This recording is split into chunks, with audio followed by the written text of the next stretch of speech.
নমস্কার বন্ধুরা, নন্দী বলোকে সবাইকে স্বাগত। আমি একটা নতুন রেসিপি নিয়ে এসেছি, সুজির পিঠে বানাবো, আপনাদের দেখিয়ে দেব। আমি নারকেল কুড়িয়ে নিয়েছি 1 কাপের মতন। 1 কাপ সুজি নিয়ে নিয়েছি। 1 কাপ জল দিয়ে দিলাম, স্বাদ মতন লবণ দেবেন, 3 চামচ চিনি দিয়ে দেবো।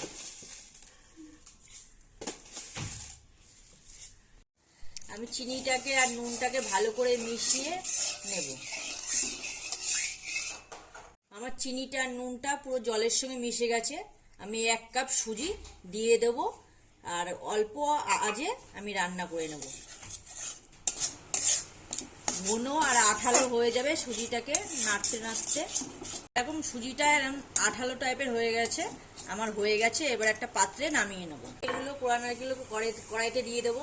1 কাপের মতন নারকেল কুড়া দিয়ে দিয়েছি, 1/2 কাপের মতন গুড় দিয়ে দিয়েছি। দিয়ে ভালো করে নেড়ে চেড়ে নিতে হবে। যতক্ষণ নারকেলের জলটা না টেনে যায় ততক্ষণ সাঁতলিয়ে নিতে হবে। আমার গুড় দিয়ে নারকেল মাখানো হয়ে গেছে, আমি এখন নামিয়ে নেব। কি সুন্দর হয়ে গেছে দেখুন। এরম করে বানিয়ে নিতে হবে, এরম করে পুরটা বানিয়ে নিতে হবে। আমি পুরটা সব নামিয়ে নেব। সুজি দিয়েটা আমি একটু ভালো করে চটকিয়ে নেব। এবার একটু নিয়ে নেব অল্প করে, এটাকে গোল বানিয়ে নেব। এবার চ্যাপটা করে নেব। তার মধ্যে দিয়ে দেব নারকেলের পুরটা।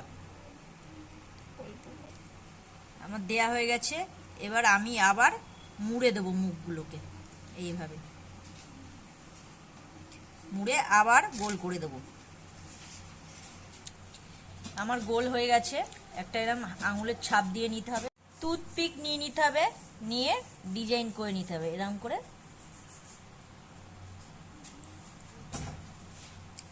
এরকম করে চারিদিক দিয়ে ডিজাইন করে নিতে হবে। এইভাবে সবকটা করে নেব। আমি সুজির পিঠেগুলোকে সবকটা বানিয়ে নিয়েছি। এবার আমি ভেজে নেব। কড়াই গরম হয়ে গেছে, তেল দিয়ে দেবো পরিমাণ মতো। তেল গরম হয়ে গেছে, আমি সুজির পিঠেগুলোকে তেলে ছেড়ে দেব। পিঠেগুলো ভাজা হয়ে গেছে, আমি উল্টিয়ে দেব।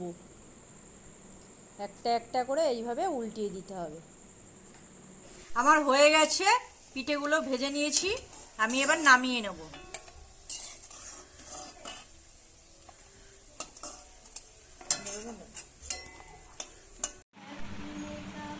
কি সুন্দর হয়েছে পিঠেটা, আমি ভেঙে দেখাবো। দারুণ হয়েছে।